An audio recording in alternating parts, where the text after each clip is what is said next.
Assalamualaikum warahmatullahi wabarakatuh. Perkenalkan, saya Dr. Andri Faisal Nasution, spesialis bedah yang bertugas di Rumah Sakit Tiara. Hari ini kita mau bincang-bincang ringan dengan Dr. Yomul mengenai laparoskopik.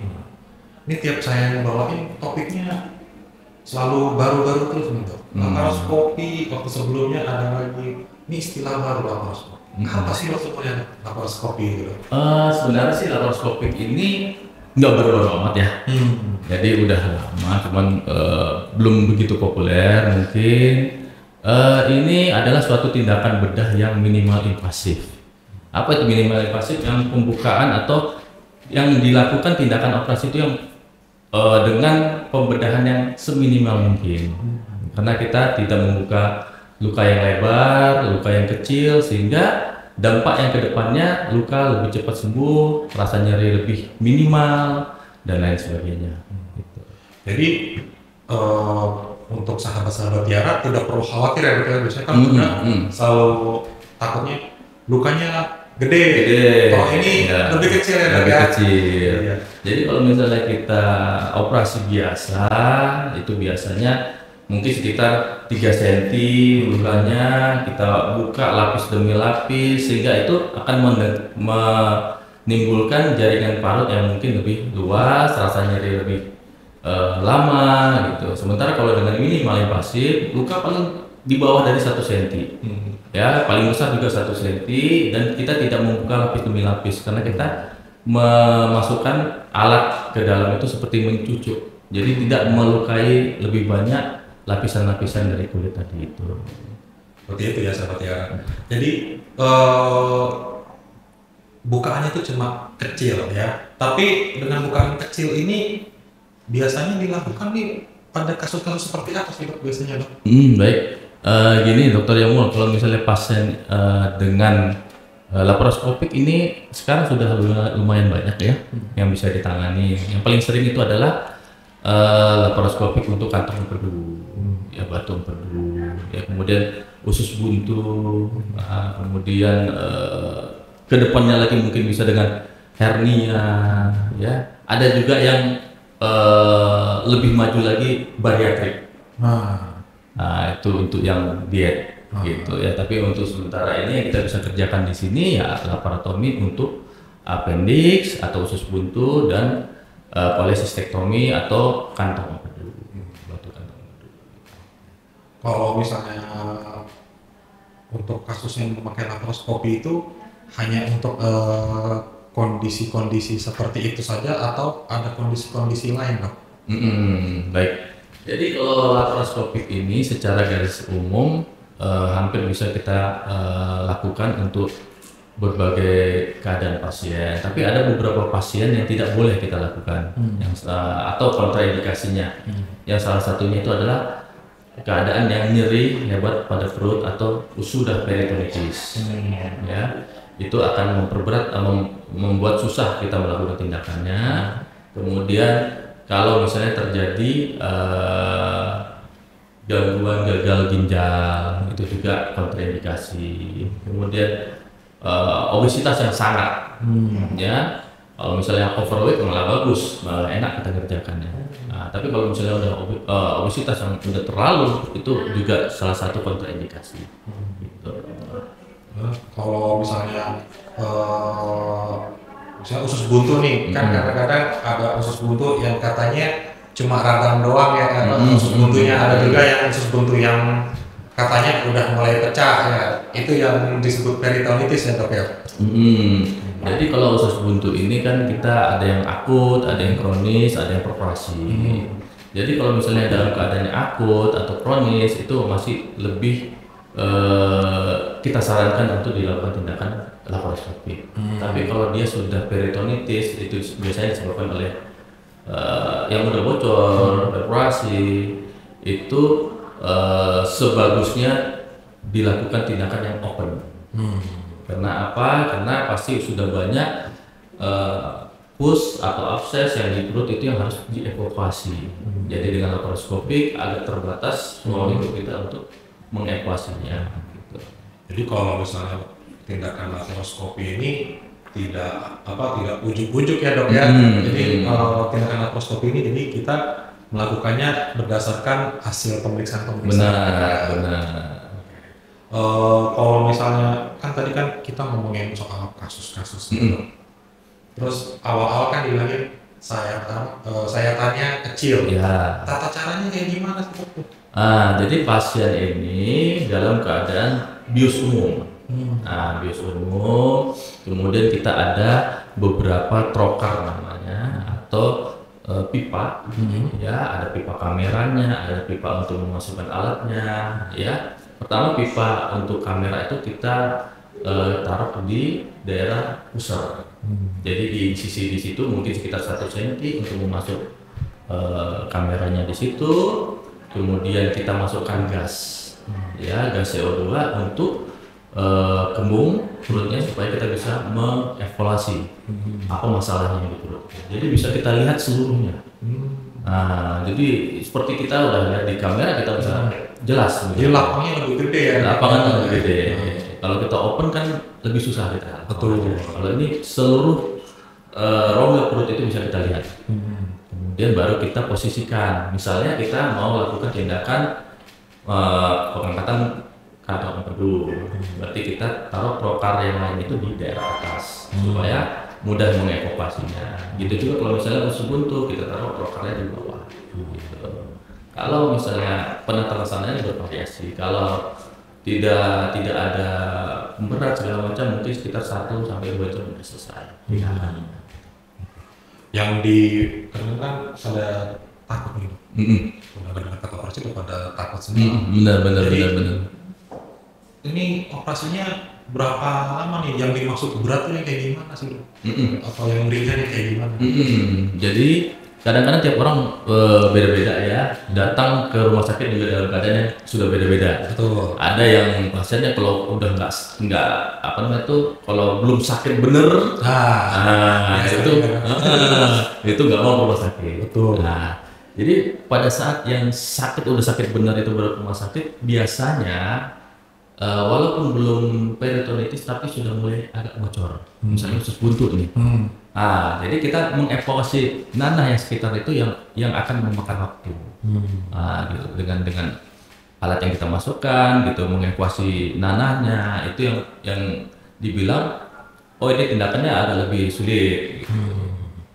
Atau misalnya ada batu empedu udah lama gitu ya, jadi kantongnya itu udah lengket. Ada adesi, adesi pelengketan dari momentumnya ke dinding dari kantong empedu. Itu misalkannya agak lama. Tapi kalau misalnya pas saya datang tidak sakit hebat dulu baru ke rumah sakit, biasanya lebih gampang. Gitu, dia tidak ada pelengketan, tindakannya mungkin lebih cepat. Jadi berapa lamanya tergantung klinis tetap ya, kembali lagi ke klinis. Gitu. Terus kalau misalnya lukanya ini kan masukin alat-alat ya dok? Kadang-kadang kan pada nanya ini pakai benang dijahit-jahit juga atau pakai alat juga untuk menutupinnya atau gimana? Jadi kalau untuk penjahitan luka ya kita tetap pakai benang. Ya, jadi benang itu ada yang kita jahit di dalam. Mungkin untuk menguatkannya ada jahitan di luar, paling 1-2 jahitan. Kalau yang kita ambil gambaran usus buntu, ya itu yang pertama trocar kamera ada di pusat. Itu paling 2 jahitan di luarnya. Kemudian trocar yang 2 dan 3-nya itu di daerah bawah itu paling 1 jahitan. Jadi tidak begitu post-opnya tidak begitu nyeri gitu. Tapi dibandingkan dengan operasi yang konvensional yang biasa, lebih nyeri, jahitannya lebih sedikit ya dok, dibandingkan dengan yang konvensional. Jadi untuk sahabat-sahabat Tiara yang memang mau melakukan laparoskopi tidak perlu khawatir, karena jahitannya tidak banyak seperti itu. Ya. Dan itu jahitan juga opsional. Karena kita bisa jahit semuanya di dalam. Gitu, opsional. Gitu. Biasanya yang perlu pada tahu ini sih pada jahitan-jahitannya gitu. Benar. Orang ngeliatin benang pada takut. Kapan dicoba dan sakit kan gitu kan. Biasanya begitu. Iya. Kalau tadi kan kalau indikasinya kan sudah diomongin secara sekilas gitu. Ada tambahan ya? Mungkin kontraindikasinya bisa lebih dari itu untuk melakukan laparoskopi atau ada hanya segitu saja untuk kontraindikasinya? Kontraindikasinya seruang lingkup itulah ya, gagal ginjal, kemudian obesitas, kemudian ada peritonitis, kemudian ada namanya kaku perut atau kompartemen abdominal compartment syndrome gitu ya. Nah, salah satu itulah yang komplikasi kontraindikasi untuk dilakukan tindakan laparoskopi. Jadi kalau di luar itu ya insya Allah sih nggak ada masalah. Gitu. Kalau misalnya emang ada sahabat yang memang ada riwayat sebelumnya nih dok, misalnya operasi bagian lain, misalnya operasi sesar misalnya, dengan operasi sebelumnya di bagian perut, itu bisa dilakukan laparoskopi juga atau kontraindikasi juga dok? Kalau misalnya operasi sebelumnya laparotomi, masih ada kontraindikasi tapi tidak absolut. Karena itu akan mempersulit untuk masuknya ke laparan. Tapi kalau misalnya operasi seksio itu posisinya di bawah, jadi masih bisa untuk kita lakukan tindakan laparoskopi. Nah, kalau laparotomi atau luka di tengah besar, nah itu masih kontraindikasi. Gitu. Berarti untuk ada riwayat operasi sebelumnya tetap kita evaluasi data operasinya di mana. Gitu. Ini kalau misalnya yang konvensional kan identik dengan kadang-kadang takutnya operasinya lama, penyembuhannya lama. Kalau laparoskopi ini habis di laparoskopi nanti kedepannya untuk pengobatannya bagaimana dok? Apakah ada obat-obatan yang diberikan atau misalnya mesti dikonsumsi atau gimana dok? Oke. Gini dokter Jamul, kalau misalnya setelah kita laparoskopik sebenarnya karena luka yang sangat minimal, kemudian rasa nyeri yang sangat minimal, setelah habis operasi itu biasanya bisa langsung aktivitas. 1-2 hari ke depan udah bisa aktivitas, bisa masuk kerja lagi, gitu. Jadi langsung masuk. Jadi misalnya kita operasi hari Jumat, hari Sabtu istirahat, hari Minggu pulang, Senin udah bisa masuk kerja, gitu. Jadi tidak begitu masalah kalau misalnya itu. Gitu. Kalau obat-obatan hampir sama seperti tindakan yang lain, ya kita kasih pereda nyeri, ya. Kemudian kita kasih multivitamin mungkin untuk mempercepat penyembuhannya, ya seputar itu. Tidak ada obat khusus harus ini gitu. Itu juga untuk perawatannya tidak serumit yang konvensional perawatan kayak. Jadi di lukanya juga bisa kita pakai perban yang anti air. Jadi dia pulang udah bisa mandi gitu, nggak ada masalah. Itu tuh yang penting. Nggak mungkin dia kerja mandi. Betul. Gitu. Jadi lukanya lebih kecil. Untuk perawatan lukanya juga tidak serumit operasi yang konvensional benar. Dan yang harus selalu kita tetap bilang sama pasien bahwasanya setelah operasi itu tidak ada makanan yang tidak boleh gitu ya, selagi makanan itu sehat nggak ada masalah, kecuali misalnya kita operasi kantong empedu. Paling yang harus dihindari bukan berarti tidak boleh sama sekali, tapi dihindarin itu yang santan ya, yang lemak, goreng-gorengan gitu ya. Tapi kalau makanan lain yang sehat seperti ikan, daging, telur ya boleh aja gitu. Jangan nanti dibilang tetangga saya nggak boleh makan ini ya. Ini kan pada dengar mungkin masih pada percaya sama orang-orang lain kan. Padahal sebenarnya boleh ya dok ya. Boleh. Ini kalau misalnya nutrisinya untuk yang laparoskopi dengan konvensional kurang lebih sama atau berbeda waktu terapi nutrisinya? Hampir sama. Malah kalau yang konvensional harus lebih ekstra lagi karena lukanya lebih besar. Gitu. Kalau misalnya kan pasiennya sudah boleh pulang nih dok. Biasanya kan kalau operasi konvensional disuruh kontrol ya dok ya. Iya. Ini kontrolnya kapan tuh dok biasanya habis dilakukan tindakan laparoskopi ini dok? Kalau kontrol hampir sama ya, 3 hari setelah dinyatakan pulang dari rumah sakit. Kontrol, kita hanya untuk mengevaluasi apakah nyerinya masih tetap atau ada rembesan atau ada komplikasi yang lain. Gitu. Jadi itu kontrol rutin aja, itu sama seperti operasi-operasi konvensional. Kalau ini kan pasti dokter sudah pernah melakukan laparoskopi ya dok. Dari pengalaman dokter, bagaimana nih untuk laparoskopi ini? Apakah ada permasalahan-permasalahan biasanya dokter dapatkan selama laparoskopi atau misalnya mitos-mitos yang ada biasanya kayak gimana tuh dok? Ya alhamdulillah saya udah dari beberapa saya kerjakan, ada juga yang lengket, ya lengket tapi tidak berat ya. Rata-rata pengerjaan saya ya mungkin sekitar 30-45 menit untuk laparoskopi sudah selesai. Jadi selama tidak dinanti-nanti ya gitu sakit langsung dia berobat, mungkin insya Allah penanganan lebih gampang gitu. Jangan sampai dia sakit dulu, akhirnya setelah kita evaluasi, kita pemeriksaan fisik segala macam, wah ini kontraindikasi malah, akhirnya telat jadinya, akhirnya nggak bisa kita lakukan lagi laparoskopi. Kalau misalnya laparoskopi itu di masyarakat tuh biasanya tuh ragunya biasanya karena apa tuh dok? Apakah di masyarakat memang laparoskopi oh ya udah nggak apa, atau saya takut ini saya takut itu, biasanya kalau di masyarakat kayak gimana? Kalau yang saya dengar sih sebenarnya bukan masalah laparoskopi ini takutnya bedahnya ya takutnya. Oh.